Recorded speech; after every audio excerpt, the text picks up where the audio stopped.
So hi guys பார்க்க போகிற படம் வந்து டோ பாட்டி. நம்ம கிருத்தி சனன், இந்த பொண்ணு பேர் என்ன? ஓகே, கதைக்குள்ள போயிருவோம். நமக்கு வழக்கம் போல ஏதாவது நொட்டையா தானே இருக்கும். ஓகே, கதைக்குள்ள போகும்போது என்னன்னா பார்க்கப்படுது ஒரு பிரின்சஸஸ் பொறுத்தவரை பேரண்ட்ஸை பொறுத்தவரை பார்த்தா சின்ன வயசுல ட்ராமாவாக இருப்பாங்க. அம்மாவுக்கு அவங்க சண்டை நடக்கும். அதில் ஒரு சம்பவம் ஆயிப்போயிடும். இப்படி இருக்கப்போ உனக்குன்னா எனக்கு நீ அப்படின்னு வாழணும், அதெல்லாம் கிடையாது. இவே ரெண்டு பேரும் உனக்கு என்ன பெஸ்ட்டாக கிடைக்கிறது, எனக்கு வேணும், எனக்கு என்ன பெஸ்ட்டாக இருக்குது அப்படிங்கிற மாதிரி ஒரு ஆள் விட்டு கொடுக்க இன்னொரு ஆள் ஏறி மிதிக்கிற மாதிரியே தான் இருக்கும். ஸோ சேஜ் மேல் நான் என்ன சேர்ந்தானே எப்படின்னு ஹாஸ்டல் சுட்டுவாங்க. ஸோ இங்கிட்டு ரெண்டு இவனு வருவான், அங்கிட்டு அவளும் வளர்ந்துருவான். ஸோ வளர்ந்து வரப்போ என்ன ஆகும்னா, நம்ம மகாபாரத அர்ஜுனன்ல ஒரு ரோல் பண்ணியிருப்பாரு ஒருத்தர். ஸோ அவர் வந்து இந்த படத்தில் வந்து ஹீரோவாக பண்ணியிருப்பார். அவரை பொறுத்தவரை என்ன பண்ணால் ஒரு ஃபில்டி ரிச் மேனோட ஒரு உதவாக்கர மையம். அவன் என்ன தாசுக்கு இருக்கானே தெரியாது, அந்த அளவுக்கு இருப்பான். காசு இருக்க பெரிய பிசினஸ் மேன் ஆகணும், பெரிய ஆளானும், அவனோட கெத்து அவனுக்கு இருக்கணும்.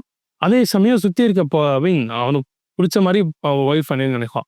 ஃபர்ஸ்ட் வந்து மாடர்னான ஒய்ஃப் வேணும்னு சொல்லிட்டு தங்கச்சிக்காரி ஒன்று தங்கச்சி இன்னும் அக்கா கூட ஃப்ரெண்டாக இருப்பான். ப்ரப்போஸ் பண்ணலாம் போகும்போது தங்கச்சி மாடனா இருக்கா, அப்போ தங்கச்சி ஓகே பண்ணி பார்த்தோம். அவள் பார்த்தா ரொம்ப மாறினாப்பா, சரக்கடிப்பா, பப்ளிக்கை கட்டி ஒரு கிஸ் கொடுப்பான்னு. இது ரொம்ப தப்பா இருக்கு, நமக்கு அடக்கொடக்கமான பொண்ணு தான் வேணும்னு சொல்லிட்டு தங்கச்சியை கல்வி விட்டு அக்கா கல்யாணம் பண்ணிப்பான். இது அவள் ரொம்ப அப்பண்டாயிருவா. அது எப்படி இப்படி பண்ண போகுதுன்னு சொல்லி இவே 2 பேருக்குள்ள சண்டை நடக்கும். அதையும் தாண்டி புருஷன் என்ன பண்ணுவான்னா, அதுக்கப்புறம் நான் இல்ல அவசரப்பட்டு நான் தப்பு பண்ணிட்டேன், எனக்கு மாடர்னான ஒய்ஃப் தான் வேணும் அப்படிங்கிறக்காக அங்கிட்டும் ஒரு ரூட் விட்டுக்கிட்டு இருப்பானா, இவனுக்கு ரொம்ப அப்பண்டாயிரும். இதுக்கு நல்லா பார்க்க போனாலும் பழைய ட்ராமா அப்புறம் அவனுக்கு வெளியே வரும். சின்ன வயசு அவங்க அப்பா என்னெல்லாம் அவங்க அம்மா அப்ரூவ் பண்ணாருங்கிற மாதிரி இவனை பண்ணிக்கிட்டு இருப்பான். ஐ மீன் அவன் வந்து இவளை இந்த கிருத்திசனை பண்ணிட்டு இருப்பான்.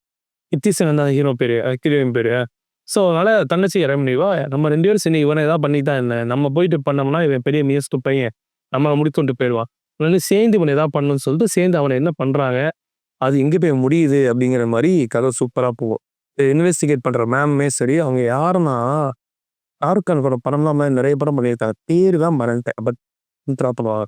ஸோ அந்த படம் நல்லா இருக்கு. இந்த படம் வந்து டோ பாட்டி வந்து செம்ம படம். எஃபெக்ட்ஸ் நான் பார்த்தேன், மிஸ் பண்ணாமல் பாருங்க. கடைசியில் உண்மையிலே என்ன இருந்துச்சு, அவனை மாட்டி விட்டா இல்லை, வெளியே தப்பிச்சா இல்லை அப்படிங்கிற மாதிரி தான் கதை முடியும். இதே மாதிரி நிலவில் வந்து பார்க்குறது வரைக்கும் தரவாய்.